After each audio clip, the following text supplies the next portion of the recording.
क्या आपको कहानियां और ऑडियो बुक्स पसंद हैं? तो जुड़िए नॉवल एक्सप्लेनर से, जहां हर कहानी खास बनती है। अब समय की कमी नहीं, कभी भी कहीं भी कहानियां सुनें। कौन सी कहानी सुनना चाहते हैं? कमेंट में नाम लिखें। कुछ कहानियां 18 प्लस दर्शकों के लिए हो सकती हैं। कृपया इन्हें ईयरफोन लगाकर सुनें। अभी सब्सक्राइब करें। अध्याय 231। 231 झो परिवार को उकसाना। फायरक्रो साम्राज्य के क्राउन प्रिंस के रूप में शिनरुयू ने रईसों के सर्वोच्च सम्मान और प्रतिष्ठा का प्रतिनिधित्व किया। जिंगयांग परिवार पहले ही एक बार रईसों को शर्मिंदा कर चुका था। यदि झो परिवार को फिर से उकसाया गया तो फायरक्रो साम्राज्य के पूरे कुलीन वर्ग की गरिमा और चेहरा खो जाएगा। जैसे ही आवाज फैली, पूरे फायरक्रो साम्राज्य की सभी सेनाएं चौंक गईं। शाही परिवार, श्रद्धेय बुजुर्गों का मंदिर, अल्केमिस्ट एसोसिएशन, अन्य 3 कुलीन परिवार, सभी स्तरों के अन्य अभिजात वर्ग और शांगयांग शहर में विभिन्न सेनाओं की अनगिनत शाखाएं सभी बेहद हैरान थे। वहां कौन है? जो कोई भी मेरे झो परिवार के ऊपर आकाश में चिल्लाने की हिम्मत करे, जल्दी से अपना नाम बताए। झो परिवार से गुस्से भरी दहाड़ फूट पड़ी। एक बुजुर्ग हवा में उठा और उसने युनक्सियाओं को अपनी आंखों में कातिलाना नजरों से देखा। बेवकूफ बनो, बेवकूफी करते रहो। मैंने अभी अभी अपना नाम घोषित किया है और शहर में सभी ने इसे सुना, फिर भी आप अभी भी पूछते हैं। क्या आपके झो परिवार को अभी भी कोई शर्म है? आप कायर हैं। बुजुर्ग के पास तुरंत शब्द नहीं बचे थे। मैं सोच रहा था कि यह कौन था, लेकिन यह पता चला कि आप एक छोटे बच्चे हैं जिसके अभी तक पूरे बाल भी नहीं बढ़े हैं। यह मत सोचिए कि सिर्फ इसलिए कि आपने जिंगयांग परिवार को नष्ट कर दिया है और कोई भी आपसे हिसाब बराबर करने नहीं आएगा। फायरक्रो साम्राज्य अजेय है और आप जिसे चाहें उसके साथ खिलवाड़ कर सकते हैं। मेरा झो परिवार ऐसी जगह नहीं है जिसे आप अपमानित कर सकें। ओह, क्या ऐसा हो सकता है कि फायरक्रो साम्राज्य में झो परिवार की स्थिति वास्तव में असाधारण थी? अन्य शक्तियों से ऊपर खड़े होने के लिए युनक्सियाओं ने व्यंग्य किया। हम बिल्कुल, झो कबीले के बुजुर्ग ने ठंडेपन और अहंकार से कहा। बुजुर्ग उस प्रकार का व्यक्ति था जो पूरे दिन कबीले में रहता था और कड़ी मेहनत करता था, इसलिए उसे कोई भाषा नहीं आती थी। ऐसे में युनक्सियाओं द्वारा लापरवाही से खींचे जाने के बाद वह एक जाल में गिर गया।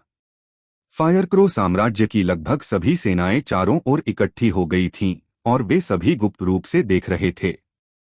जब उन्होंने यह सुना तो वे सभी क्रोधित हो गए। वाह, झो परिवार थोड़े लंबे समय से ही अस्तित्व में है। उनकी यह कहने की हिम्मत कैसे हुई कि वे अन्य ताकतों से ऊपर हैं? मुझे 4 महान परिवारों में से एक के रूप में सूचीबद्ध होने पर शर्म आती है। हम्फ 1000 साल हो गए।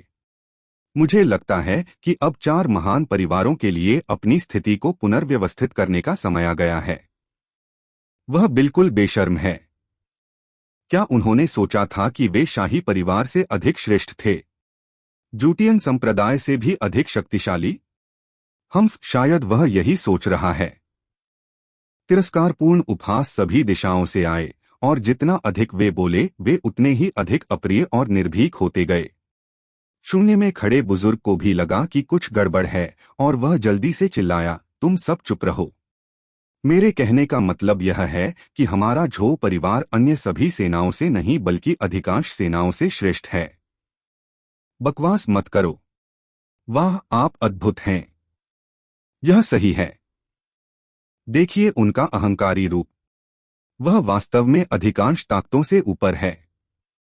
हमारा काम हो गया। मुझे आश्चर्य है कि क्या मेरा रहस्यमय मुट्ठी संप्रदाय बलों के बहुमत के रूप में गिना जाता है।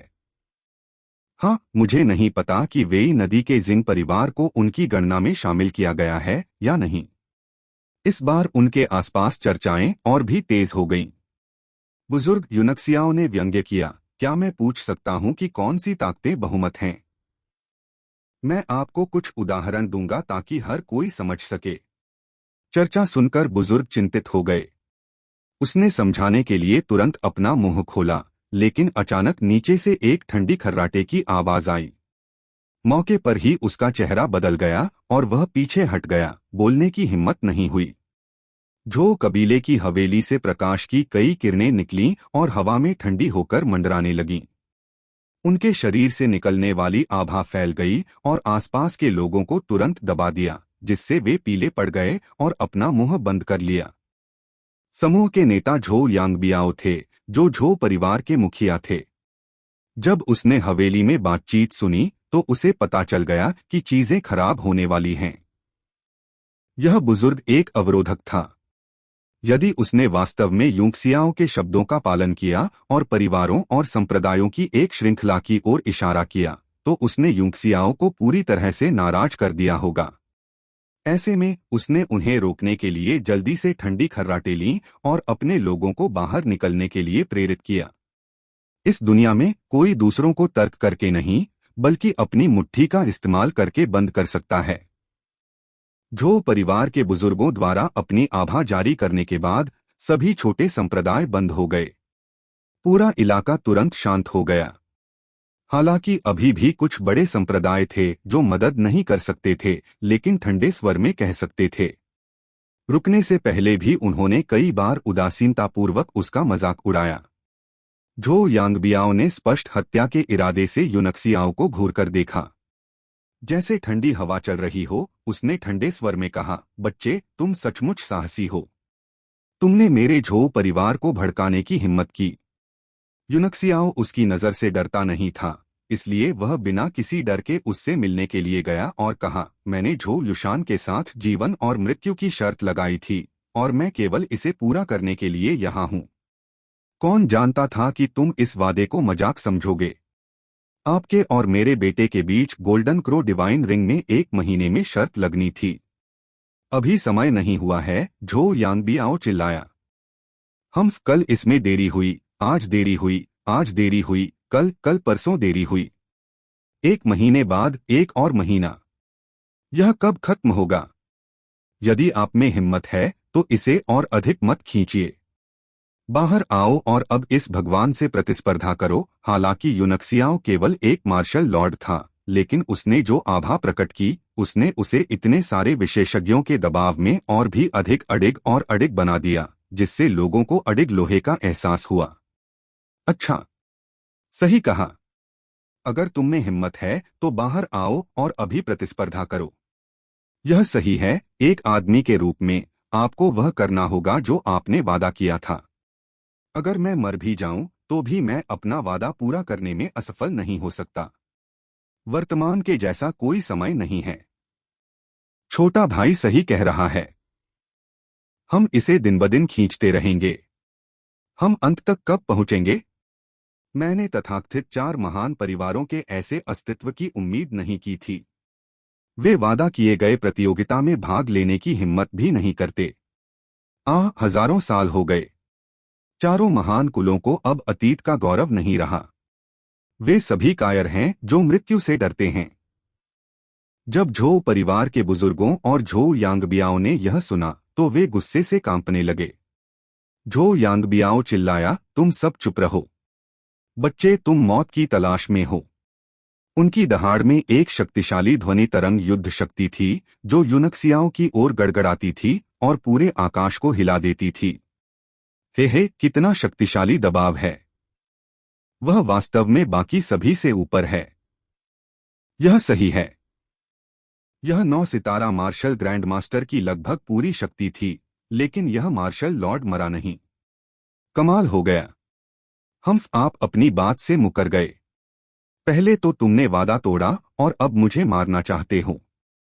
4 महान परिवारों में से एक होने के नाते मैं शर्मिंदा हूं। झो यांगबियाओ इतने गुस्से में थे कि उन्हें लगभग खून की उल्टी हो गई थी। उसने उन लोगों की ओर देखा जो बात कर रहे थे और उसे अपनी छाती कड़ी महसूस हुई। चारों महान परिवार भी खुलेआम और गुप्त रूप से एक दूसरे से लगातार लड़ते रहे थे। इस बार अन्य 3 संघ इतने अच्छे अवसर को जाने नहीं देंगे और उन्होंने भीड़ में आग में घी डालने का काम किया। एक छोटी सी इमारत पर शिनरुयु के चेहरे पर ठंडे भाव थे। उसने उदासीनता से अपनी चाय की पत्तियां पी और हर हरकत को देखा।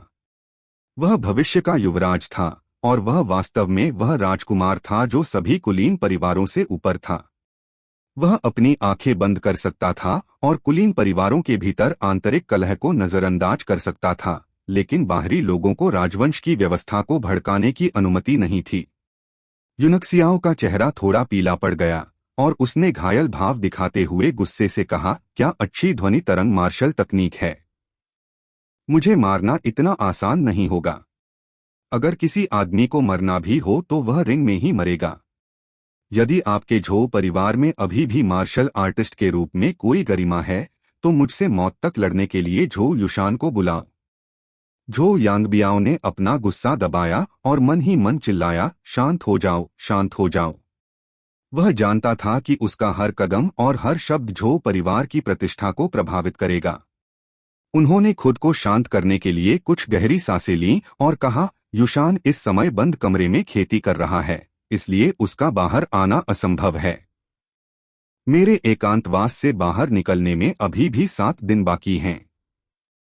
उस समय मैं निश्चित रूप से तुम्हारे साथ जीवन और मृत्यु का युद्ध करूंगा। उसने एक छोटी दवा की शीशी निकाली और उसे ऊपर फेंकते हुए कहा, इसके अलावा अभी अभी मेरी दहाड़ से तुम्हें कुछ चोटें भी आई हैं। यह चौथी श्रेणी की उपचार औषधि है जो आपकी चोटों से 7 दिनों के भीतर उबरने और आपकी मार्शल आर्ट को एक और स्तर आगे बढ़ाने के लिए पर्याप्त है। उस समय आप निष्पक्ष लड़ाई कर सकते हैं। सतह पर उसकी अभिव्यक्ति शांत थी, मानो वह किसी कुलीन परिवार का नेता हो। दरअसल उसे ऐसा महसूस हो रहा था जैसे उसके दिल में ज्वालामुखी फूट रहा हो और उसके अंदरूनी अंग लगभग जलने लगे हों। जिस बात ने उसे और भी क्रोधित कर दिया वह यह थी कि आज की घटना के बाद वह यानवू के साथ खुलकर व्यवहार नहीं कर सकता था, अन्यथा उसके पास कोई सबूत नहीं होता। मेरू पर्वत पर हुई घटना के बाद मैं निश्चित रूप से यानवू को उखाड़ फेंकूंगा। इसलिए यूनक्सियाओ की जीवित खाल उतारी जाएगी, तेल निकाला जाएगा और हड्डी के लिए परिष्कृत किया जाएगा। वह मन ही मन गर्जना करने लगा। यूनक्सियाओ की आंखें एक अदृश्य रोशनी से चमक उठीं। उसने छोटी बोतल ली और कुछ देर तक उसे देखा, फिर ठंडे स्वर में खर्राटे लेते हुए कहा, आपने मुझे जो दवा दी उसका उपयोग करने में मुझे सुरक्षित महसूस नहीं हो रहा है। मैं झो परिवार का मुखिया हूँ, मैं आपको नुकसान क्यों पहुंचाऊंगा? झो यांगबियाओ ने व्यंग्य किया। तो फिर तू अभी दहाड़ मारकर मेरे प्राण क्यों लेना चाहता था? यूनक्सियाओ ने दबी हुई आवाज में पूछा। क्या हुआ? झो यांगबियाओ का चेहरा गुस्से से बैंगनी हो गया। तुम बहुत मूर्ख हो। यूनक्सियाओ ने अपने आसपास के लोगों पर मुट्ठियां तान दी और कहा, क्या यहाँ कोई कीमियागर हैं? क्या आप यह जांचने में मेरी मदद कर सकते हैं कि दवा जहरीली है या नहीं? मुझे डर है कि यह घृणित झो परिवार मुझे नुकसान पहुंचाने की कोशिश करेगा। कृपया मेरी मदद करें। झो परिवार के लोग इतने क्रोधित थे कि वे लगभग आसमान से गिर पड़े। उन्होंने अपने दांत पीस लिए और पागल होने वाले थे। पिछले हजारों वर्षों में झो परिवार को इस तरह कभी नहीं उकसाया गया था। मुझे देखने दो। एक बूढ़ा आदमी भीड़ से बाहर निकला और यूनक्सियाओ को तारों भरी आंखों से देखा जो सदमे और जटिल भावनाओं से भरी थीं। मास्टर बेली। यह वास्तव में मास्टर बेली है। भीड़ में भगदड़ मच गई। बेली गोंगजिन फायरक्रो एम्पायर के अल्केमिस्ट एसोसिएशन के अध्यक्ष और 6ठे स्तर के अल्केमिस्ट थे। फायरक्रो साम्राज्य में वह एक देवतुल्य अस्तित्व था। यूनक्सियाओ थोड़ा अचंभित हुआ, लेकिन फिर मुस्कुराया। हालांकि वह बेली गोंगजिन को नहीं जानता था, फिर भी वह उससे शक्तिशाली आत्मशक्ति के उतार चढ़ाव को महसूस कर सकता था। वह निश्चित रूप से एक वरिष्ठ कीमियागर थे। तो यह मास्टर बेली है। आपकी परेशानी के लिए धन्यवाद, मास्टर। झो यांगबियाओ तेजी से आगे बढ़े। बेली गोंगजिन ने थोड़ा सिर हिलाया, फिर यूनक्सियाओ की ओर देखा और कहा, मैंने आपके बारे में युआन हाओ से सुना है। उन्होंने मुझसे कहा कि तुम कितने महान हो। पहले तो मुझे इस पर विश्वास नहीं हुआ, लेकिन अब जब मैंने तुम्हें देखा है तो मैं विश्वास नहीं कर सकता कि तुम उससे भी अधिक शक्तिशाली हो जितना उसने कहा था। उसने अपना सिर हिलाया और आह भरी। आह, यांगत्जी नदी की नई लहरें पुरानी लहरों से बेहतर हैं। हम सब बूढ़े हैं। आप मेरी चापलूसी कर रहे हैं। मास्टर युआहाओ, यूनक्सियाओ ने हंसते हुए कहा। मास्टर बेली, आप बहुत दयालु हैं। झो यांगबियाओ की अभिव्यक्ति थोड़ी बदल गई। वह जानता था कि जब वे तियानशुई में थे तो युआन हाओ वहां था। बेली गोंगजिन की प्रशंसा सुनकर वह थोड़ा दुखी हुए, इसलिए उन्होंने विषय बदल दिया। मास्टर बेली, कृपया गोली की पुष्टि करें और इसे झो परिवार को साबित करें। यह हमेशा झो परिवार ही था जो दूसरों को धमकाता था। उन्हें कब दूसरों द्वारा धमकाया गया था? इसके अलावा उसे इस हद तक धमकाया गया कि उसने अपना गौरव निगल लिया और न्याय की भीख मांगी। झो यांगबियाओ को ऐसा महसूस हुआ जैसे उसके फेफड़े फटने वाले थे। अध्याय 232 अध्याय 232 जहर का परीक्षण। बेली गोंगजिन ने यूनक्सियाओ से दवा की बोतल ली, उसे खोला और उसकी हथेली में डाल दिया। स्कारलेट गोली में एक मजबूत आध्यात्मिक ऊर्जा थी। उसने सहमति में सिर हिलाया। यह वास्तव में चौथे स्तर का उपचार रामबाण है। आध्यात्मिक क्यूई उतार चढ़ाव से यह उच्च स्तरीय होना चाहिए। उसने अपना हाथ उठाया और सूंघा। झो यांगबियाओ ने अपना सीना फुलाया और एक ग्रैंडमास्टर की तरह अपने हाथ अपनी पीठ के पीछे रखे। झो परिवार हजारों वर्षों से फायरक्रो साम्राज्य में खड़ा है और हमारी विश्वसनीयता और विरासत औसत है। इतना बड़ा परिवार अपना वादा कैसे तोड़ सकता है और आप जैसे युवा लड़के को कैसे नुकसान पहुंचा सकता है? वापस जाओ और स्वस्थ हो जाओ। 7 दिनों में मैं युशान से तुम्हें गोल्डन क्रो गॉड अरीना पर एक अविस्मरणीय सबक सिखाने के लिए कहूंगा। यह बच्चा वास्तव में बहुत सतर्क है। आखिरकार झो परिवार एक प्रसिद्ध परिवार है। इससे कोई फर्क नहीं पड़ता कि वे कितने गंदे हैं, वे संभवतः इतनी बेशर्मी से लोगों को नुकसान पहुंचाने के लिए जहर का इस्तेमाल नहीं कर सकते। ठीक है, मुझे लगता है कि बच्चा डरा हुआ है, इसीलिए वह शायद बेशर्मी से काम कर रहा है। हे, डरने से क्या फायदा? क्योंकि तुमने इसे शुरू करने का साहस किया है, भले ही तुम मर जाओ, तुम्हें खेलना जारी रखना होगा। टस्क टस्क दिलचस्प। मैंने नहीं सोचा था कि कोई 4 महान परिवारों को भी भड़काने की हिम्मत करेगा। मुझे डर है कि यह मामला सरल नहीं है। आसपास के लोग धीमी आवाज में चर्चा करने लगे। सभी इस मामले के पीछे की साजिश और अंतिम परिणाम का अंदाजा लगाने लगे। भीड़ के बीच डिंगलिंग एर बेहद गंभीर दिख रहे थे। वह किसी और की तुलना में अधिक घबराई हुई थी, यूनक्सियाओं की सुरक्षा को लेकर चिंतित थी और उसका दिल बेहद बेचैन था। अचानक बेली गोंगजिन ने अपनी भौहें सिकोड़ लीं और उसकी आंखों में भय की रेखाएं झलक गईं। यह डान झिवु वास्तव में जहरीला है। खामोशी, एक अजीब सी खामोशी। ओला। झो कबीले की संपत्ति के आसपास हंगामा मच गया। वे सभी अवाक रह गए। झो परिवार का मुखिया वास्तव में इस युवक को नुकसान पहुंचाने के लिए जहर की गोली का इस्तेमाल करना चाहता था। वाह, क्या यह सच है? यह सचमुच जहरीला है। यह असंभव है ना? क्या उस बच्चे ने चाल चली और उसमें जहर डाल दिया? यहाँ हजारों लोग हैं और अनगिनत विशेषज्ञ हैं। एकमात्र मार्शल भगवान किसी की सूचना के बिना जहर कैसे छोड़ सकता है? लेकिन यिंगलो, क्या यह बहुत ज्यादा नहीं है? झो परिवार इस हद तक घृणित है। अय्या छोटे भाई, ऐसा लगता है कि तुम और मैं अभी भी बहुत भोले हैं। मेरे 3 दृश्य नष्ट हो गए, मेरे 3 दृश्य पूरी तरह नष्ट हो गए। झो यांगबियाओ को लगा कि उसकी खोपड़ी सुन्न हो गई है और उसका सिर घूम गया है। उन्होंने शब्द दर शब्द कहा, मास्टर बेली, क्या आपने वास्तव में पूरी जांच की है? उसकी आवाज थोड़ी कांप उठी।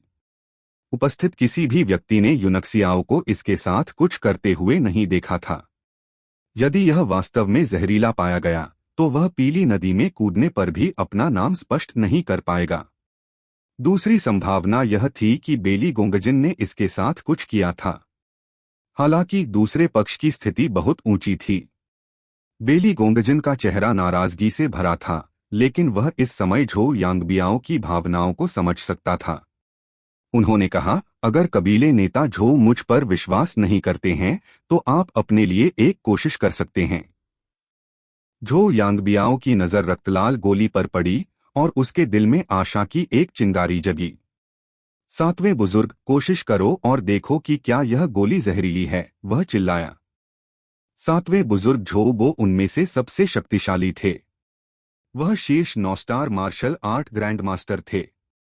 वह तुरंत समझ गया कि झो यांगबियाओ का क्या मतलब है।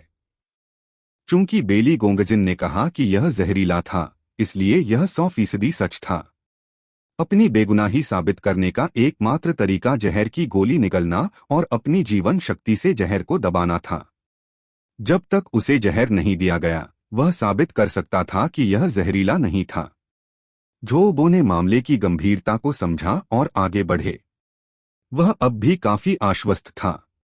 वह मार्शल रॉयल दायरे से केवल एक कदम दूर था। दुनिया में लगभग कोई भी जहर नहीं था जो उसे जहर दे सके। मैं नहीं मानता कि यह अच्छी उपचार गोली जहरीली है। उसने ठंडे स्वर में खर्राटे लिए, जहर की गोली उठाई और बिना देखे ही उसे अपने मुंह में डाल लिया। उसका चेहरा उपहास से भरा हुआ था। झोबो द्वारा इसे निगलने के बाद उसने तुरंत अमृत को अपनी असली क्यूई से लपेट दिया। इसे थोड़ा सर्कुलेट करने पर उन्हें कुछ भी अजीब नहीं लगा। उसने झो यांगबियाओ पर व्यंग्य किया और सिर हिलाया। झो यांगबियाओ ने राहत की सांस ली। उसे एहसास हुआ कि उसका पूरा शरीर ठंडे पसीने से लथपथ था। यह एक ऐसा मामला था जो हजारों वर्षों तक झो परिवार की प्रतिष्ठा को प्रभावित करेगा। वह इसे अपने हाथों बर्बाद नहीं होने दे सकता था। उसने अपने आसपास के लोगों पर नजर डाली और अंततः उसकी नजर यूनक्सियाओं पर टिकी और उसने ठंडे स्वर में कहा, अब जब झो कबीले के किसी व्यक्ति ने अपने शरीर पर गोली का परीक्षण किया है तो यह साबित हो गया है कि यह जहरीली नहीं है। आप हमें कैसे स्पष्टीकरण देंगे? किसी की प्रतिष्ठा को नष्ट करने का यह मामला एक बड़ी दुश्मनी थी जो किसी के मरने तक शांत नहीं होती थी। मैं तुम्हारी जान बख्श दूंगा क्योंकि तुम युशान के साथ प्रतिस्पर्धा करने वाले हो, लेकिन मैं तुम्हें ऐसे ही जाने नहीं दे सकता। माफी मांगने के लिए आपको कम से कम 5 मिलियन मध्य श्रेणी के आदिम पत्थरों का भुगतान करना होगा। नहीं तो जाने के बारे में सोचना भी मत। जब वह बात कर रहा था, उसने पाया कि यूनक्सियाओ उस पर व्यंग्य कर रहा था और बाकी लोग उसकी बात नहीं सुन रहे थे। इसके बजाय वे चौड़ी आंखों से उसके पीछे घूर रहे थे। इस समय झो परिवार के शिष्य की भयभीत चीख पीछे से आई। सातवां बड़ा, क्या गलत है? झो यांगबियाओ हैरान था। वह जल्दी से पीछे मुड़ा और देखा कि झोबो अपनी आंखों में शून्य भाव लिए वहां खड़ा था। उसकी त्वचा का रंग पूरी तरह बदल गया था। वह किसी जहरीले मशरूम की तरह इंद्रधनुषी रंग में बदल गया था।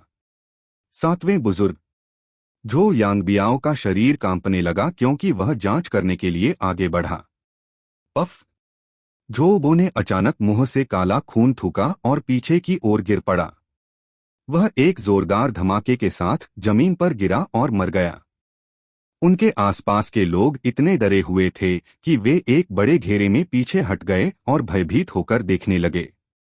झोबो एक प्रसिद्ध मार्शल पूर्वज विशेषज्ञ थे, जिन्हें मार्शल सम्राट क्षेत्र के तहत नंबर 1 व्यक्ति के रूप में जाना जाता था। हालांकि उन्हें एक छोटी सी जहर की गोली देकर मार दिया गया था। यह कुछ ऐसा था जिसे हर कोई स्वीकार नहीं कर सकता था। सातवां बड़ा। झो यांगबियाओ ने अपना सिर पीछे फेंक दिया और गुस्से से दहाड़ने लगा। उसकी गर्दन पर नीली नसें उभरी हुई थीं। यूनक्सियाओं पर हत्या का एक बड़ा इरादा हावी हो गया था और एक ही विचार के साथ जोरदार हमला उसे टुकड़े टुकड़े कर देगा। शांगयांग शहर के ऊपर आसमान में शिनपाई, झू जिन और एओडिजिया भी ठंड से नीचे देख रहे थे। झोबो के गिरने तक उनके चेहरे शांत थे। हालांकि इस समय उसकी अभिव्यक्ति में भारी बदलाव आया और उसकी आंखों में घबराहट के भाव झलकने लगे। वह कैसा जहर है? यहां तक कि झोबो को भी जहर देकर मार दिया गया था और वह खामोश था। उसके पास आवाज निकालने का भी समय नहीं था। इस दुनिया में इतना खतरनाक जहर कैसे हो सकता है? शिनपाई की अभिव्यक्ति बहुत गंभीर थी। जो वो निश्चित रूप से मार्शल सम्राट दायरे के तहत सबसे मजबूत व्यक्ति है, लेकिन वह एक पल में मर गया। अगर यह हम होते, बी एन जू जिनकी आंखें बड़े उतार चढ़ाव के साथ चमक रही थीं, और वह शांत नहीं हो सके। यह ली यूंगसियाओ बहुत रहस्यमय है, एओडिजिया ने गहरी आवाज में कहा। मुझे लगता है कि उसके साथ कुछ गड़बड़ है। मेरा सुझाव है कि हम उसे पकड़ लें और उससे पूछताछ करें। जू जिन के चेहरे पर एक अजीब सा भाव दिखाई दिया। तुम्हें कैसे पता चला कि ली यूनक्सियाओ ने ही तुम्हें जहर दिया था? तुमने इसे देखा था? हम एओडिजिया ने ठंडे स्वर में कहा, क्या ऐसा इसलिए है क्योंकि पिछली बार आपको उससे फायदा हुआ था कि आप हमेशा उसके लिए बोल रहे हैं? उसके अलावा और कौन ऐसा कर सकता था? क्या आप मुझे बताना चाहते हैं कि जहर झो परिवार या बेली गोंगजिन द्वारा किया गया था? आओ डिजिया, तुम मुझे बदनाम मत करो। झू जिन गुस्से में थे। मुझे उनसे एक अधूरा गठन आरेख मिला, लेकिन क्या हुआ? वह सिर्फ एक मार्शल लॉर्ड है, और वह संभवतः किसी को बताए बिना हमारी नाक के नीचे किसी को जहर नहीं दे सकता। आप बॉस शिन से पूछ सकते हैं कि क्या उन्होंने इसे देखा है। शिन पाई ने थोड़ी देर यूनक्सियाओ को देखा और गंभीर स्वर में कहा, मैंने उसे हमला करते नहीं देखा, लेकिन झो परिवार के लिए उसे जहर देना असंभव है। यह कहने की जरूरत नहीं है कि उनके पास ऐसी कोई जहरीली चीज नहीं थी। अगर उनके पास होती भी तो वे झो बो को मजाक के रूप में नहीं लेते। वह एक ऐसा अस्तित्व था जो निश्चित रूप से मार्शल सम्राट दायरे में प्रवेश कर सकता था। अब ऐसा लगता है कि बेली गोंगजिन सबसे संदिग्ध है। एओडिजिया का चेहरा थोड़ा बदल गया। बॉस जिन, उन्होंने आश्चर्य से कहा, आप अपने संदेह के प्रति इतने लापरवाह नहीं हो सकते। मास्टर बेली की पहचान संदिग्ध है। शिनपाई ने आह भरी और असहाय होकर कहा, वास्तव में उनकी हैसियत के किसी व्यक्ति के लिए ऐसा करना असंभव है। उस मामले में यूनक्सियाओ द्वारा उसे जहर देने की सबसे अधिक संभावना थी। लेकिन किसी ने उसे ऐसा करते हुए कैसे नहीं देखा? आइए हम तीनों के बारे में बात भी न करें। नीचे कम से कम कई 100 लोग हैं जो उससे अधिक ताकतवर हैं। उसने अपना सिर खटखटाया, यह महसूस करते हुए कि इसे समझना बहुत मुश्किल है, और कहा, यह वास्तव में सिरदर्द है। आइए देखें कि चीजें कैसे विकसित होती हैं।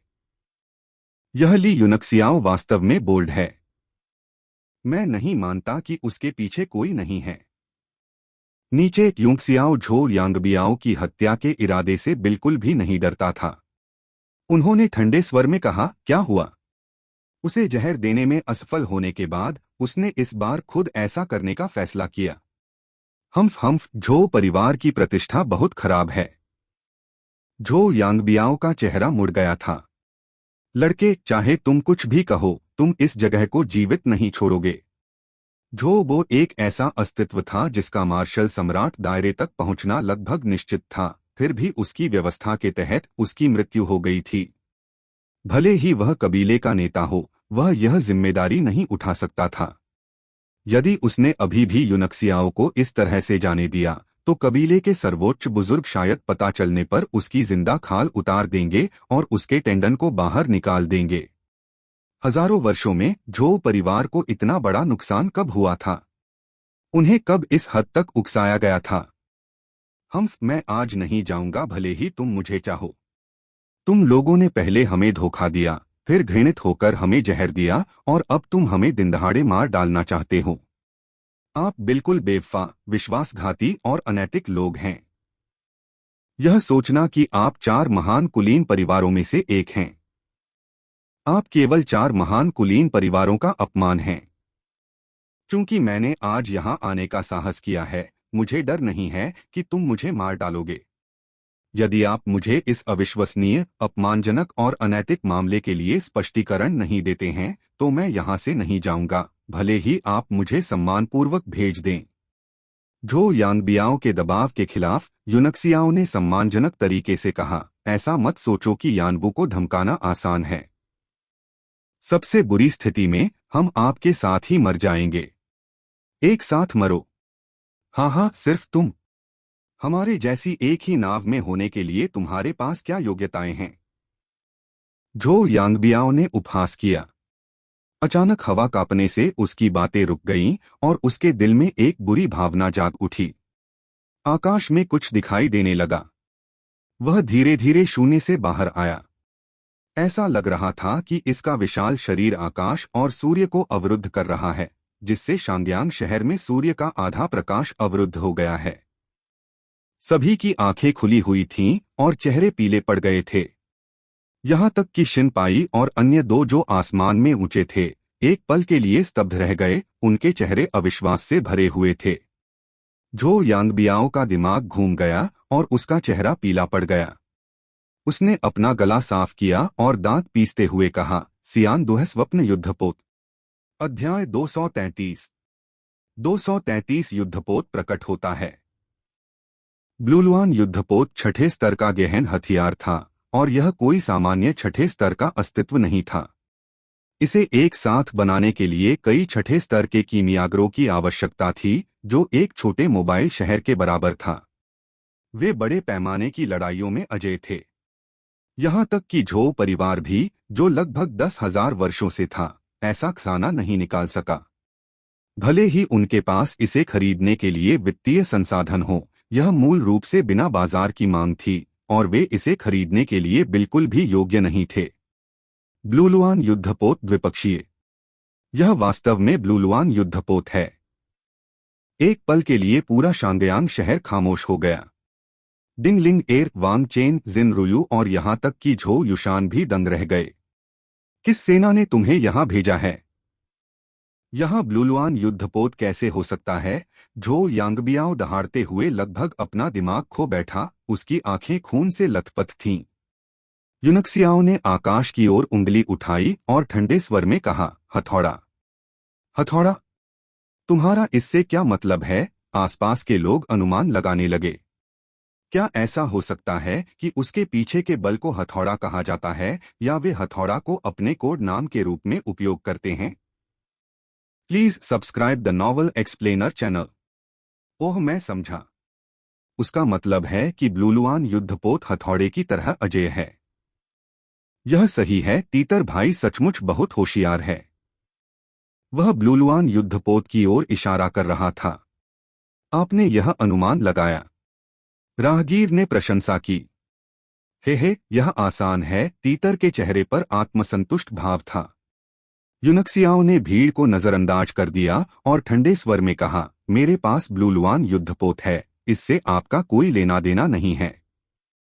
तीतर और राहगीर एक। ऐसा लगता है जैसे आप झो परिवार से निपटने के लिए पूरी तरह तैयार हैं, झो यांगबियाओ चिल्लाया। ब्लूलुआन युद्धपोत के साथ भी वे क्या कर सकते थे? आज मैं चाहता हूं कि आप अपना युद्धपोत और अपना शरीर पीछे छोड़ दें। हम बड़ी संख्या में कीमियागरों द्वारा इसे नियंत्रित किए बिना एक युद्धपोत क्या कर सकता है? झो कबीले के भीतर से एक ठंडी आवाज आई, जिससे इसे सुनने वाले लोग अचंभित हो गए और अपना संतुलन खो बैठे। कोई भी झो परिवार की हजारों वर्षों की स्थापना को चुनौती नहीं दे सकता। आवाज जारी रही। आज इस युद्धपोत और अपने जीवन को पीछे छोड़ दें। झो परिवार की हवेली से कई राजसी आभाएं आकाश में उड़ गईं और आसपास के सभी लोग सदमे में पीछे हट गए। केवल ध्वनि ही इतनी थी कि हर किसी को चक्कर आ गया और खड़ा होना मुश्किल हो गया। परम ज्येष्ठ, यह झो कबीले के सर्वोच्च बुजुर्ग हैं।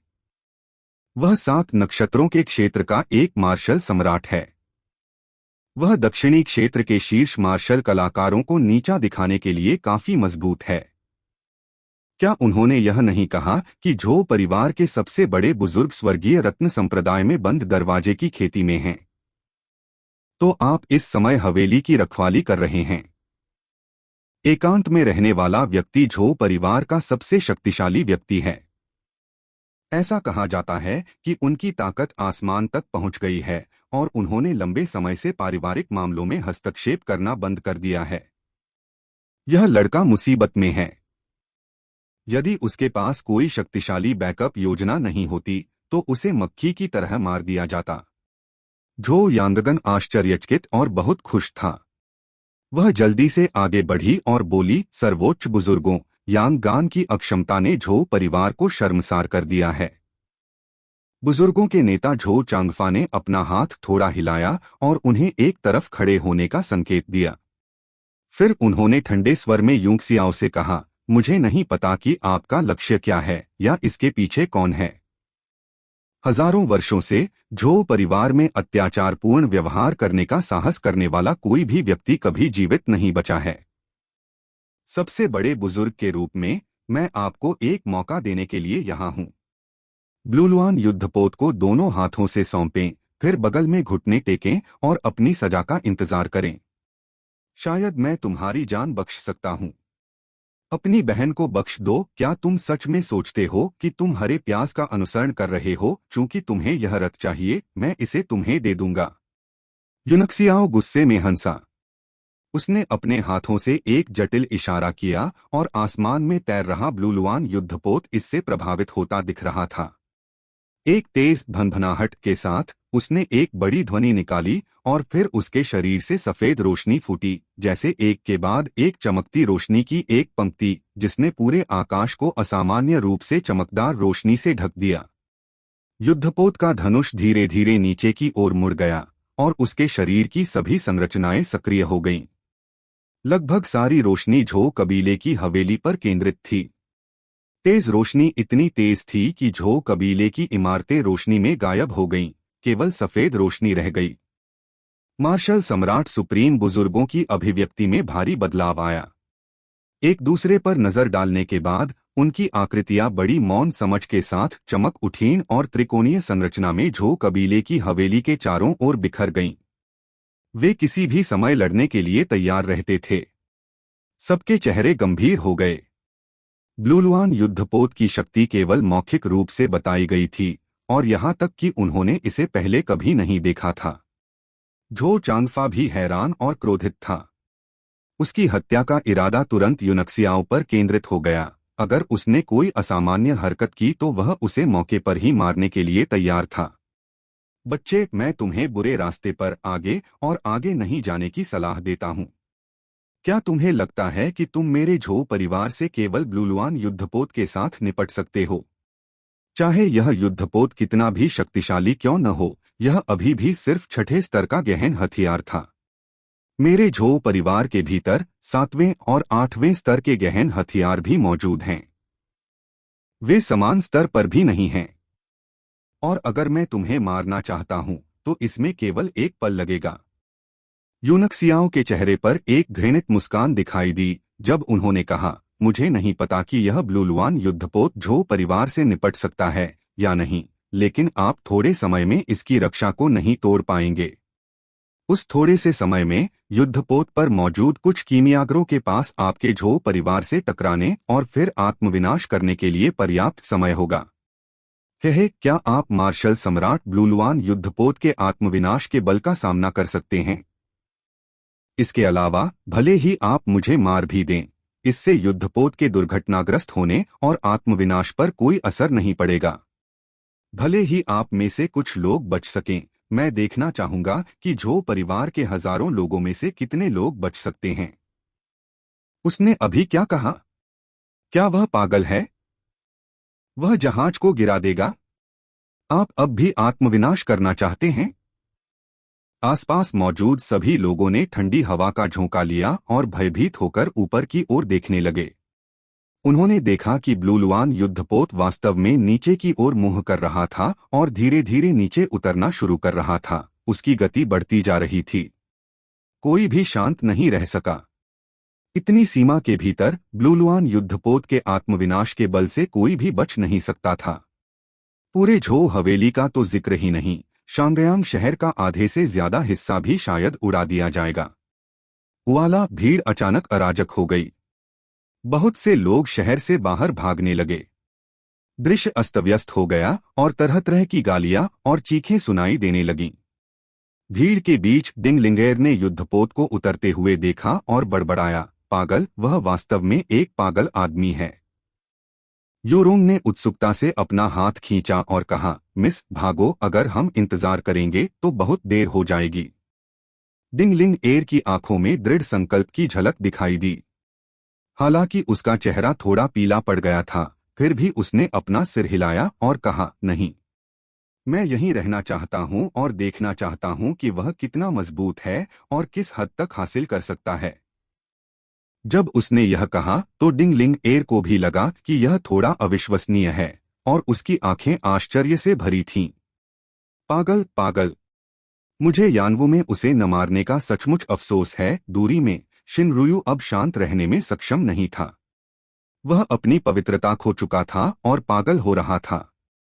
अन्य कुलीन और लगभग सभी सेनाएं भय से पीली पड़ गईं। ऐसे दानव का आत्मविनाश निश्चित रूप से खाई में मछलियों के लिए आपदा लाएगा। झो चांगफा का चेहरा भी पीला पड़ गया। उसने युद्धपोत की ओर देखा जो नीचे की ओर उड़ रहा था और ठंडे पसीने से तरबतर हो गया। इतनी बड़ी वस्तु के आत्मविनाश के साथ उसे यह भी नहीं पता था कि क्या वह अपनी रक्षा कर सकता है। झो परिवार की तो बात ही छोड़ दें। वह इतना सदमे में था कि उसकी हथेलियों से पसीना आ रहा था। पकड़ना। शिनपाई, जो आसमान से तमाशा देख रही थी, अब शांत नहीं रह सकी। ली युनक्सियाओ, रुको, वह चिल्लाया। चीजों को इतनी कठोरता से समाप्त करने और अंत में दोनों पक्षों को नुकसान पहुंचाने की कोई आवश्यकता नहीं है। शांगयांग शहर शाही राजधानी था और वह शिन शाही परिवार का सदस्य था। जब शांगयांग शहर का आधा हिस्सा उड़ा दिया गया तो वह चुपचाप बैठकर कैसे देख सकता था। शिनपाई, जूजिन और एओडिजिया एक पल में यूक्सियाओं के सामने उतरे। जैसे ही शिनपाई ने युद्धपोत को तेजी से उतरते देखा, उसने जल्दी से कहा, युवा मास्टर यूं, जल्दी से उसे रोको। आइए इस पर बात करें।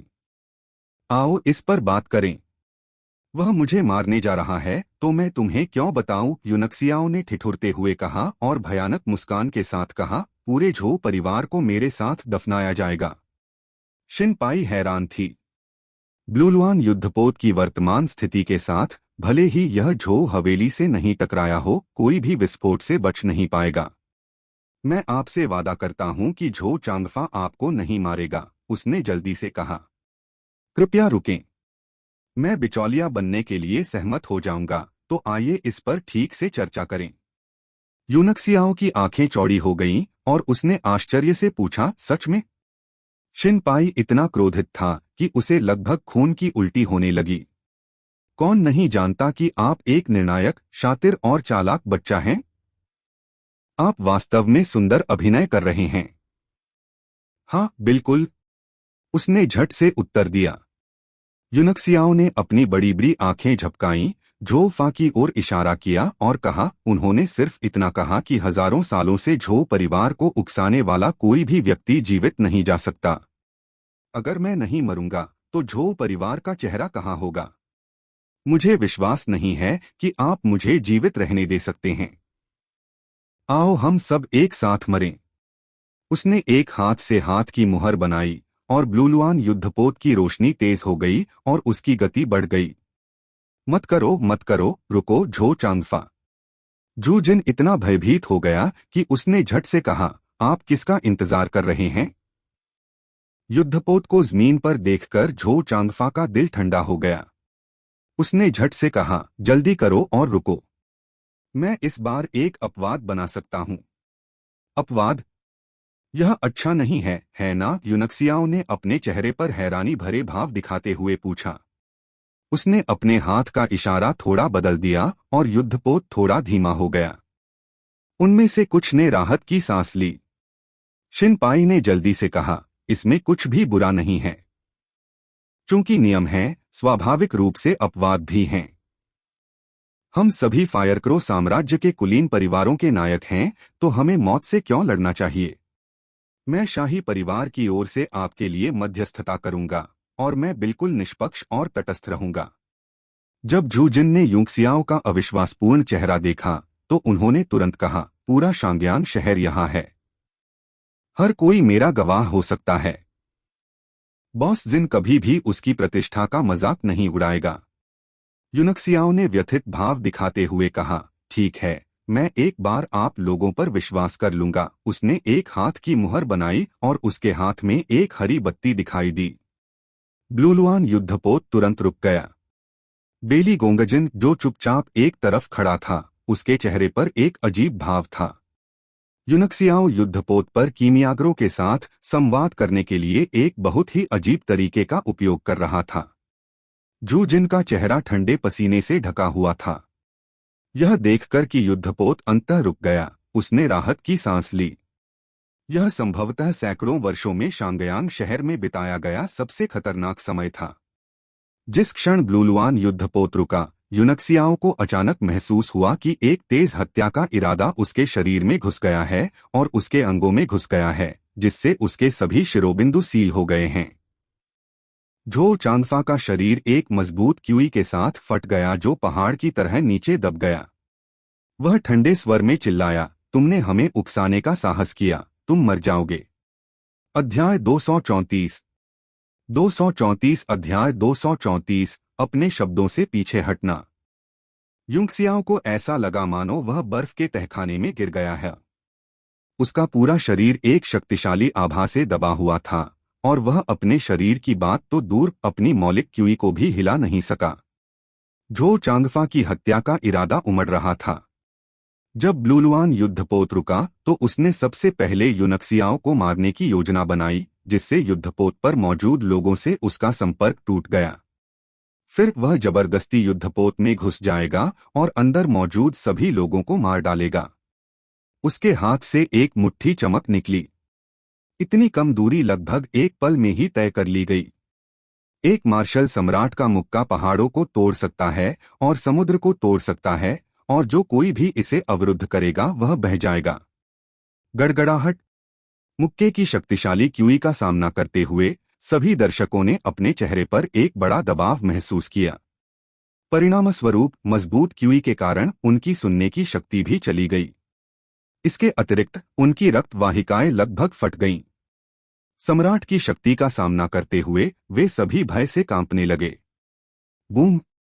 अचानक यूनक्सियाओ के सामने एक लाल बत्ती चमकी, जैसे ठंडी हवा में फूल की कली खिल रही हो, और झो चांगफा के मुक्के को रोक दिया। संपूर्ण स्थान थोड़ा विकृत हो गया। फूल की कली कुछ समय तक सीधे रुकी रही, इससे पहले कि वह सूख जाए और एक जोरदार धमाके के साथ नष्ट हो जाए। Please subscribe the novel explainer channel. वह यिंगलुओ है। झो चांगफा की पुतलियां सिकुड़ गईं और उसका दिल तेजी से धड़कने लगा। उसने केवल यूनक्सियाओ के शरीर से एक प्राचीन ताबीज को उड़ते हुए और उसकी तेज हवा के सामने फटते हुए देखा। उसने सोचा था कि यह बिना किसी सस्पेंस के यूनक्सियाओ के शरीर को छेद देगा, लेकिन उसकी मुट्ठी की शक्ति के तहत यह निश्चित रूप से यूनक्सियाओ के साथ राख में बदल जाएगा। लेकिन यह किसे पता था? वह किस तरह का तावीज है? उसने झो चांगफा के हमले को रोक दिया।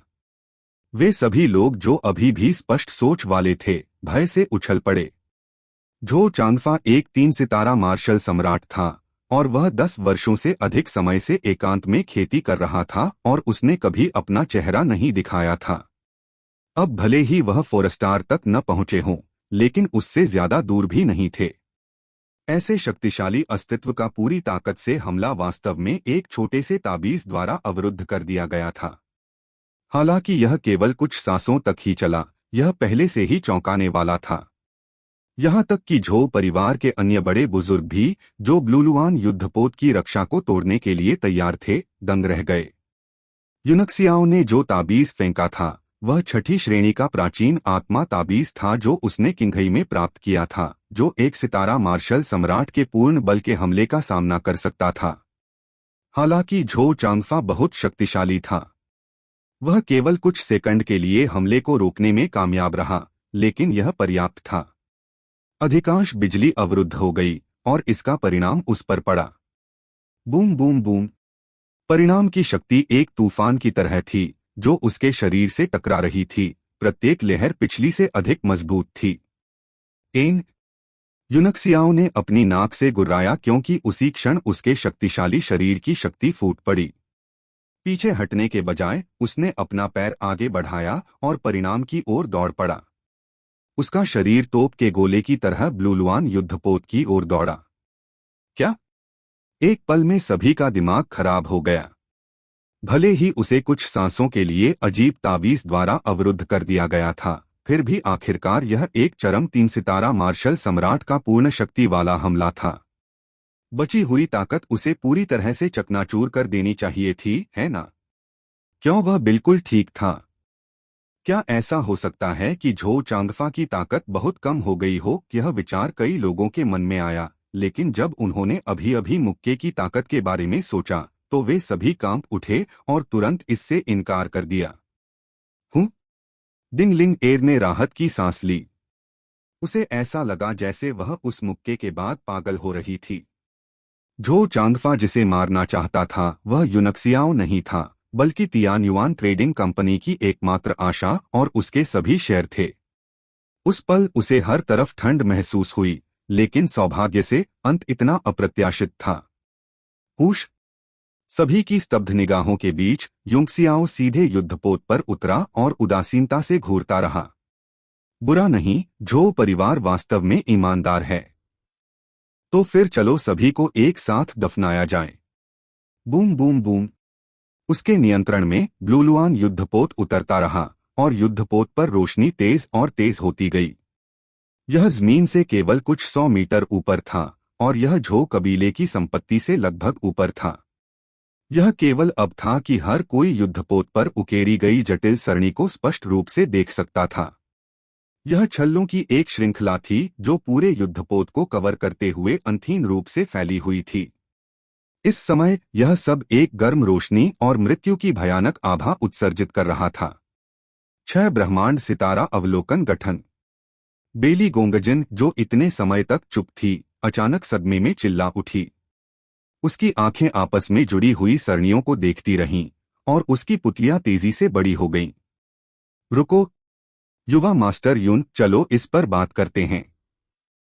बेली गोंगजिन अचानक चिल्लाया।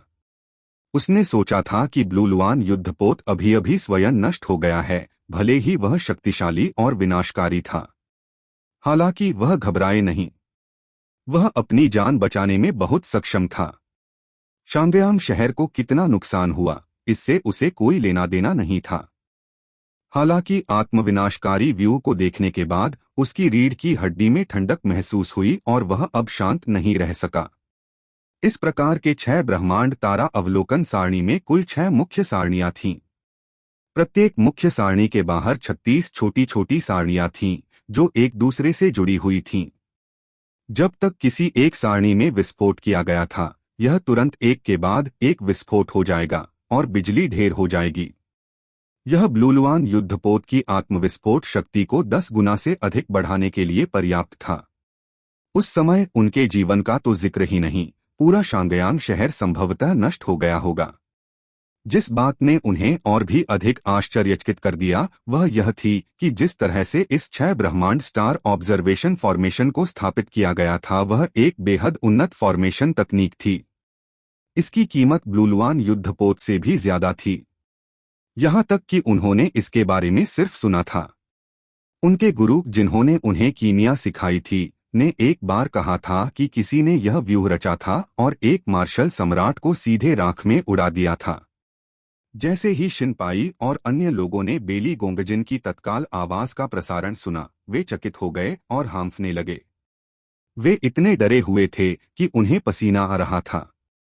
रुको युवा मास्टर, यूं रुको! शिनपाई घबरा गई। बेली गोंगजिन के शब्दों से वह वास्तव में भयभीत था।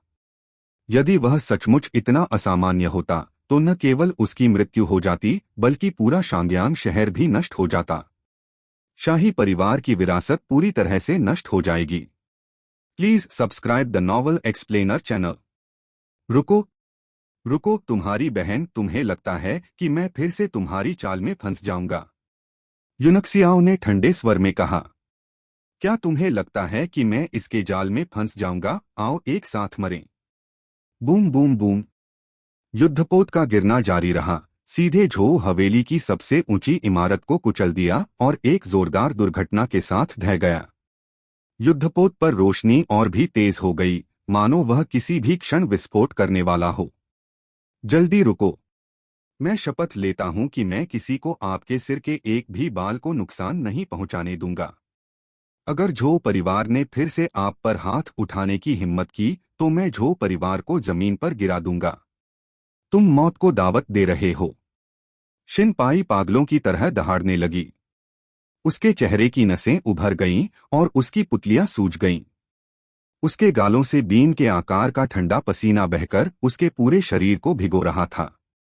झो चांगफा ने शिन पाई को मन ही मन घूर कर देखा, लेकिन उसके पास उसे रोके रखने के अलावा कोई विकल्प नहीं था।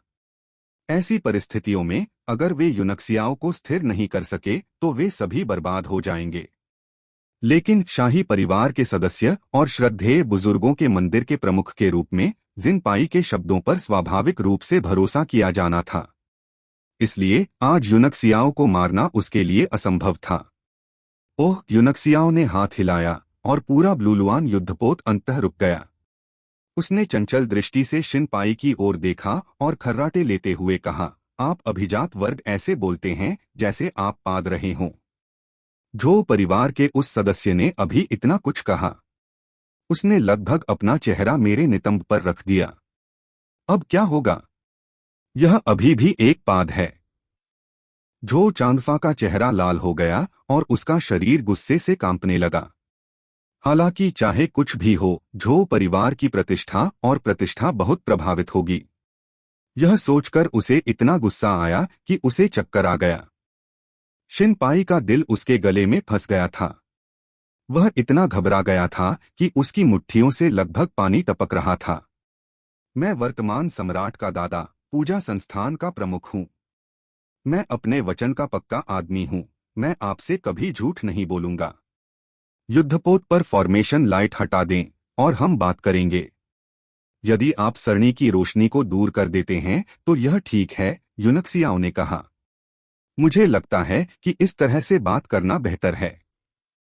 इससे मुझे सुरक्षा की भावना मिलती है। शिन पाई को पता था कि इससे ज्यादा कुछ कहना बेकार है, इसलिए उसे हार माननी पड़ी। उन्होंने सिरदर्द के साथ कहा, आप तियानशुई में वुचेंग के राजा और यानवू के भगवान के रूप में अपना जीवन जी रहे हैं। आप शांगयांग में समस्या खड़ी करने क्यों आए? अपने चेहरे पर उदासीन भाव के साथ यूनक्सियाओं ने अपनी बाहों को अपनी छाती पर पार किया और ठंडे स्वर में कहा, बूढ़े आदमी शिन, आप जो कह रहे हैं उससे मैं खुश नहीं हूं। बूढ़ा आदमी शिन, हुआला के साथ हर कोई बेहोश हो गया। शांगयांग शहर में शिन पाई लगभग एक देवता जैसा अस्तित्व था। साधारण मामलों का प्रबंधन सम्राट द्वारा किया जाता था। हालांकि वह हर उस चीज का प्रभारी था जो उसकी क्षमता से परे थी। वह सम्राट से अधिक वरिष्ठ था और शांगयांग शहर का लगभग सच्चा शासक था। वास्तव में उसकी जगह बूढ़े आदमी शिन ने ले ली थी। दूरी में शिन रुलू इतना क्रोधित था कि उसने मेज पर रखे नौड्रैगन नक्काशीदार कप को टुकड़ों में तोड़ दिया। तुम्हारा क्या मतलब है कि मैं शांगयांग शहर में परेशानी पैदा करने आया था? झो परिवार घमंडी, दबंग था और दूसरों को धमकाने में बहुत आगे निकल जाता था। वे अविश्वसनीय और विश्वासघाती भी थे और हर कोई उन पर थूक सकता था। मैं हिसाब चुकाने के लिए यहाँ हूँ, यूनक्सियाओं चिल्लाया। आप बकवास कर रहे हैं। झो चांगफा इसे अब और बर्दाश्त नहीं कर सका। वह गुस्से में चिल्लाया, स्पष्ट रूप से आप ही वह व्यक्ति हैं जिसने बिना किसी कारण के परेशानी पैदा की है। आप वास्तव में हम पर गंदा पानी डालने का साहस कर रहे हैं। यूनक्सियाओं ने उपहास किया और उस पर तिरस्कारपूर्ण दृष्टि डालते हुए कहा, क्या यह कहना गलत है कि आप लोगों में कोई विश्वास और धार्मिकता नहीं है? संपूर्ण फायरक्रो साम्राज्य ने अभी-अभी आपके झो परिवार की विश्वसनीयता देखी है। यदि तुम्हें अब भी अपना चेहरा चाहिए तो चुप रहो। तुम कायर हो। झो वेई गुस्से से कांपने लगे। शिन पाई ने उसे तेज नजर से देखा, फिर यूनक्सियाओं की ओर देखा और कहा, अब आप क्या चाहते हैं? सबसे पहले, यूनक्सियाओं ने कहा, तियानशुई की राजकुमारी किन रुक्सू को रिहा करो जिसे झो युशान ले गया है, और मुआवजा दो और माफी मांगो। दूसरा, आपने आज मुझे कई बार चिंतित किया है, इसलिए आपको मेरी मानसिक और भौतिक क्षति की भरपाई करनी होगी। शिन पाई मन ही मन कोस रही थी। वह कौन था जो डर गया था? वे सभी ठंडे पसीने से लथपथ थे। क्या आप ठीक हो? उसने सोचा। क्या आपके पास अभी भी और है? उसने गुस्से से कहा। यूनक्सियाओं ने थोड़ा सिर हिलाया और मुस्कुराते हुए कहा, आखिरी शर्त यह है कि आप मेरे और झो युशान के बीच द्वंद्व में छुपे नहीं रह सकते। मैं तुम्हारे पूर्वजों को मार डालूंगा। कौन छिपा है? कौन छिपा रहा है? झो यांगबियाओ को अपनी स्थिति की कोई परवाह नहीं थी क्योंकि उसने शाप देना शुरू कर दिया था। शिनपाई पहले से ही गुस्से में थी। उसने झो यांगबियाओ को चुप कराने के लिए उसकी ओर घूरकर देखा। हालांकि उसका चेहरा पहले से ही बैंगनी था और उसके सिर से धुआं उठ रहा था। आज न केवल झो परिवार की प्रतिष्ठा और प्रतिष्ठा को नुकसान पहुंचाया गया, बल्कि उन्हें एक कायर के रूप में भी लेबल किया गया जो मौत से डरता था। उनकी प्रतिष्ठा लगभग पूरी तरह नष्ट हो गई। पिछले हजारों वर्षों में झो परिवार का मुखिया कब इतना कायर हुआ था? झो चांगफा का चेहरा लाल हो गया था और उसने गहरी आवाज में कहा, हम एक महिला को जाने दे सकते हैं, लेकिन हमारे झो परिवार के लिए माफी मांगना और तियानशुई की राजकुमारी को मुआवजा देना असंभव है। आप मेरे झो परिवार के क्षेत्र में परेशानी पैदा कर रहे हैं। तुम्हें न मारकर मैं पहले से ही तुम पर बहुत बड़ा उपकार कर रहा हूं। आप मुझे मुआवजा देना चाहते हैं? सपने देखते रहो। जहां तक तीसरी शर्त की बात है तो मैं उससे सहमत हो सकता हूं। अध्याय 235। 235 अध्याय 235 आसानी से कलह बोना। अगर ऐसा है, यूनक्सियाओं ने व्यंग्य किया, कहने के लिए और कुछ नहीं है। आओ हम सब एक साथ मरें। किंगलुआन युद्धपोत और 6 ब्रह्मांड स्टार अवलोकन गठन, उन सभी को सक्रिय करें। वह जोर से चिल्लाया और युद्धपोत पर प्रकाश तुरंत टिमटिमा गया, एक में जुड़ गया और पूरी तरह से सूर्य के प्रकाश को अवशोषित कर लिया। पूरा शांगयांग शहर गर्मागरम रंग में रंगा हुआ था। रुको ली यूनक्सियाओ, बहुत दूर मत जाओ। शिनपाई जल्दी से चिल्लाई। इसे ज्यादा मत करो। चसी के यूनक्सियाओ ने धीमी आवाज में शाप दिया।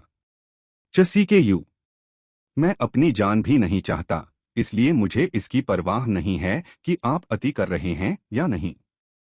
मेरे साथ इतने सारे तथाकथित रईसों को दफनाया जाना इसके लायक है। शिनपाई का चेहरा बहुत बदल गया। दूसरे पक्ष ने वास्तव में उसकी नाक पर इशारा करने और उसे इस तरह डांटने की हिम्मत की। ऐसा लग रहा था कि वह सचमुच जीना नहीं चाहता। वह बहुत चिंतित था। इस मामले के परिणाम बहुत गंभीर थे। उसने इसकी कल्पना करने की बिल्कुल भी हिम्मत नहीं की। उन्होंने जल्दी से कहा, रुको। मैं आपकी शर्तों से सहमत हूं। मैं झो परिवार की ओर से सहमत हूं। भगवान पाई झो चांगफा की आंखें गुस्से से चमक उठीं। उन्होंने गहरी आवाज में कहा, अगर हम सहमत हो गए तो हमारे झो परिवार का क्या चेहरा होगा? शिनपाई ने उसे ठंडी नजर से देखा और कहा, तुम ही हो जिसने इसका कारण बना। क्या आप चाहते हैं कि पूरा शांगयांग शहर आपके साथ दफन हो जाए? चेहरे की बात हो रही है तो देखो तुम लोगों का, तुम्हारा चेहरा ही कहाँ बचा है। झो चांगफा ने फटकार लगने के बाद बोलने की हिम्मत नहीं की। वह यूनक्सियाओं को केवल घृणा की दृष्टि से देख सकता था, उसे जलाकर राख कर देने की ठान चुका था। मैं केवल अपनी शर्तें बताऊंगा, यूनक्सियाओं ने ठंडे स्वर में कहा। यह आप पर निर्भर करता है कि आप सहमत हैं या नहीं। कोई सौदेबाजी नहीं। तुरंत बाहर निकलें, 5 मिलियन मध्य श्रेणी के प्राइमर्डियल पत्थरों की भरपाई करें और दुनिया के सामने घोषणा करें कि वे तियानशुई से माफी मांगेंगे। दूसरी बात, मेरा नुकसान इतना बड़ा नहीं है। मैं सिर्फ आपको 50 मिलियन मध्य श्रेणी के प्राइमर्डियल पत्थर दूंगा।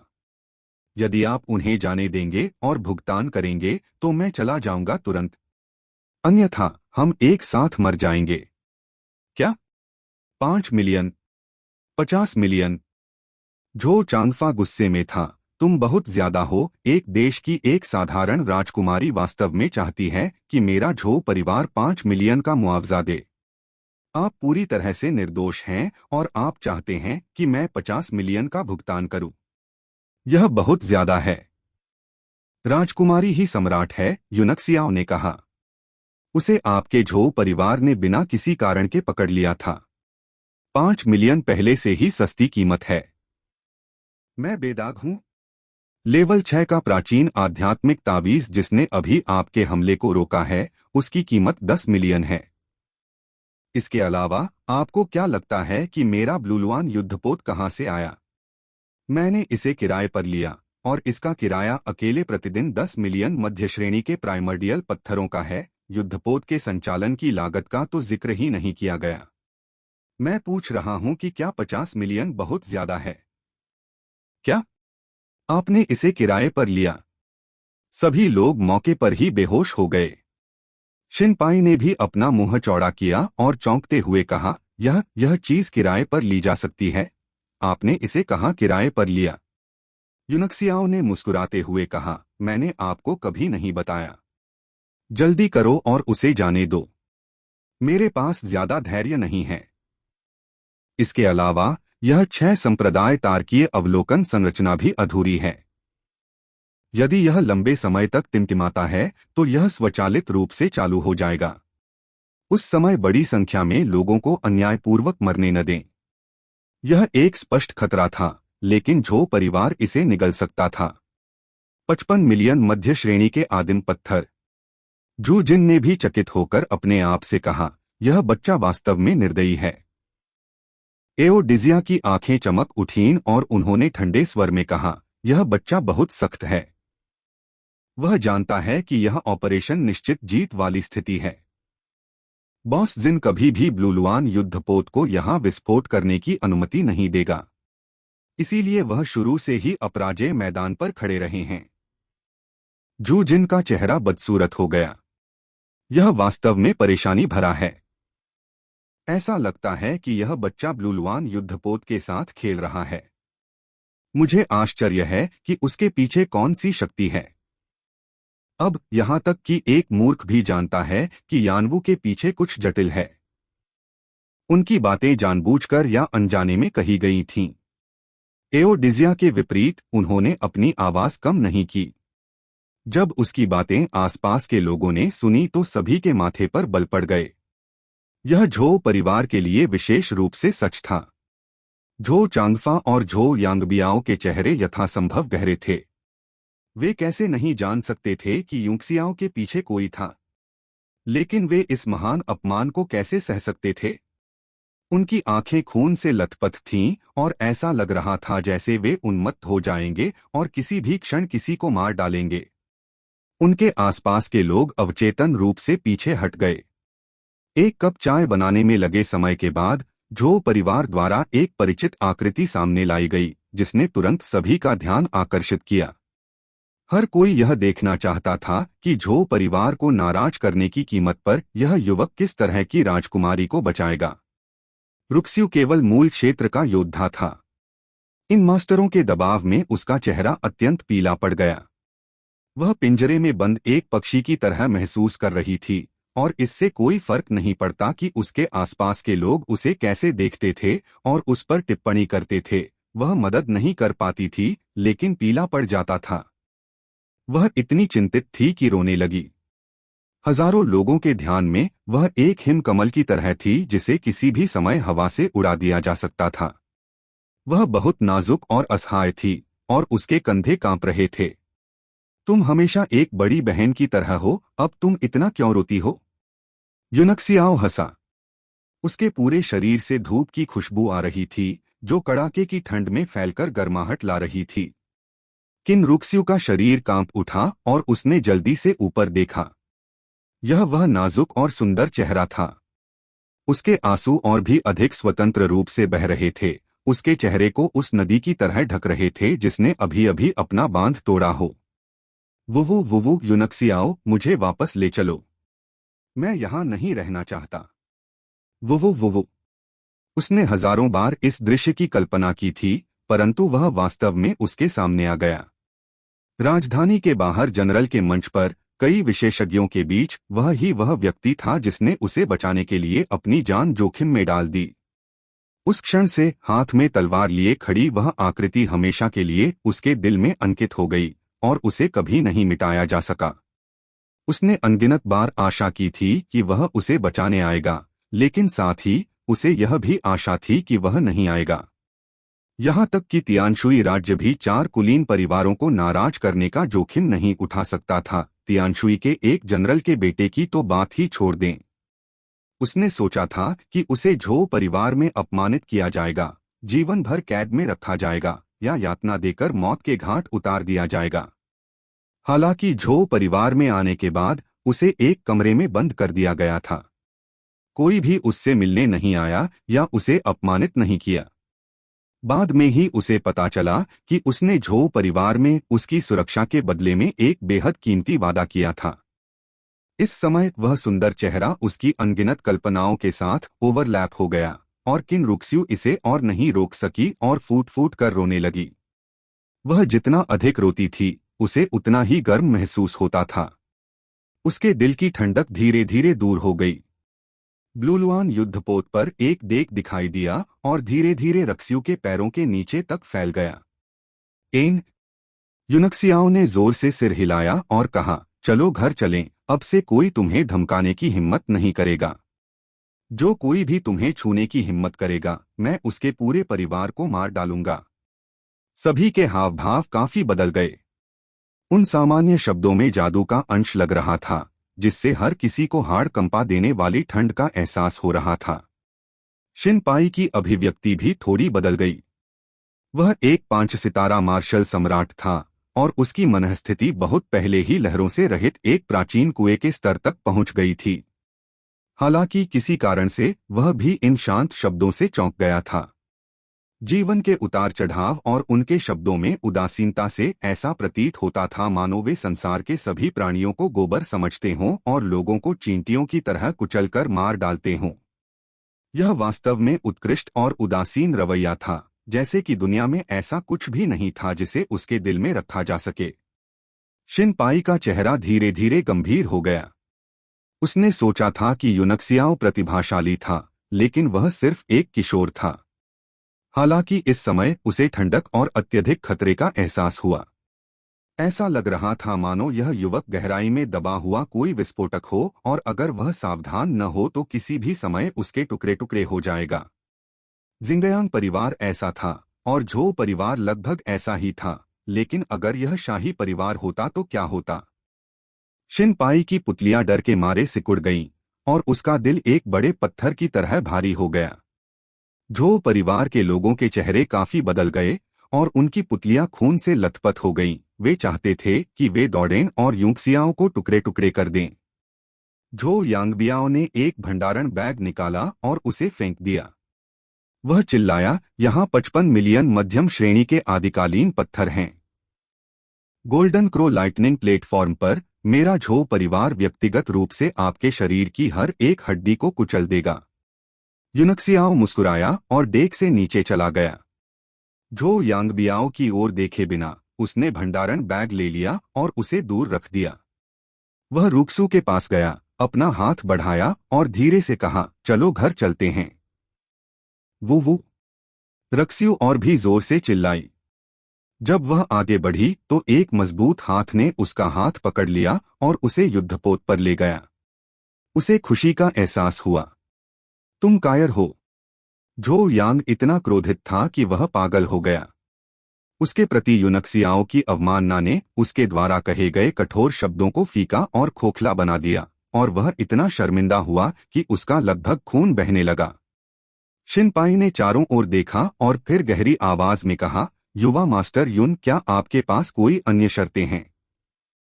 यदि कोई नहीं बचा है तो कृपया इस युद्धपोत को ले लें और जितनी जल्दी हो सके चले जाएं। हे, मेरी इच्छा पूरी करने के लिए डीन जिन को धन्यवाद। मैं ठीक हूं। यूनक्सियाओ ने अपने हाथ जोड़े और मुस्कुराते हुए कहा, मैं बस वही वापस ले रहा हूं जो मेरा है। सब लोग हम फिर मिलेंगे। वह मुस्कुराया और भीड़ में कुछ दिशाओं में देखा और जोर से कहा, भाई वांग चेन, इन दिनों आपकी देखभाल के लिए धन्यवाद। इसके अलावा लॉर्ड चेंग फेंग और लॉर्ड मोडी, आपकी देखभाल के लिए धन्यवाद। मास्टर बेली गोंगजिन, आपकी देखभाल के लिए धन्यवाद। वांग चेन ने अपने हाथ जोड़े और विनम्रता से मुस्कुराए। हालांकि जब उन्होंने अंतिम भाग सुना तो उनके चेहरे पर मुस्कान आ गई और वे स्तब्ध दिखे। Please subscribe the novel explainer channel. Cheng Feng और मो जियाओ ने भी भौहें चढ़ा दीं। उनकी आंखों में रोशनी की एक झलक चमकी और उनके मुंह थोड़े खुले थे। बेली गोंगजिन एक पल के लिए स्तब्ध रह गया और फिर वह फूट फूट कर मुस्कुराया। यूनक्सियाओ ने सभी के भावों को समझ लिया। वह मुस्कुराया और उनकी ओर हाथ हिलाया। एक क्षण बाद पूरे स्टारशिप पर प्रकाश धीरे धीरे कमजोर हो गया और अचानक प्रकाश की किरण में बदल गया, आकाश की ओर उड़ गया। हजारों लोग युद्धपोत को घूरते रहे और काफी देर तक गायब रहने के बाद ही उन सभी ने अपनी नजरें पीछे घुमाईं। उन सभी ने राहत की सांस ली, लेकिन उनके भाव अलग अलग थे, सबके अपने अपने विचार थे। झो चांगफा की नजर भीड़ पर पड़ी और उसने ठंडे स्वर में कहा, वांग मांग, चेंग फेंग, मोकियान, क्या आप झो परिवार को स्पष्टीकरण नहीं देंगे? वह उसी ठंडे भाव से बेली गोंगजिन की ओर मुड़ा और कहा, इसके अलावा मास्टर बेली, अभी उस गोली का क्या हुआ? मुझे सचमुच में जानना है। बेली गोंगजिन का चेहरा बदल गया और उसने गुस्से से कहा, झो चांगफा, आपका क्या मतलब है? क्या आपको संदेह है कि मैंने गुप्त रूप से गोलियां बदल दी हैं या उन्हें जहर दे दिया है? भगवान लंबे बालों वाले, यह उस लड़के की हमारे बीच दरार पैदा करने की योजना है। परिष्कृत रूप वाला एक व्यक्ति भीड़ से बाहर आया और उसके हाथ पकड़ लिए। आज से पहले मैंने इस व्यक्ति को कभी नहीं देखा था। उसने जाने से पहले केवल नमस्ते कहा था, लेकिन वह सिर्फ रहस्यमय बनने की कोशिश कर रहा था। भगवान लंबे बालों वाले, कृपया उसकी चाल में न पड़े। यह व्यक्ति मो परिवार का मुखिया मोई था।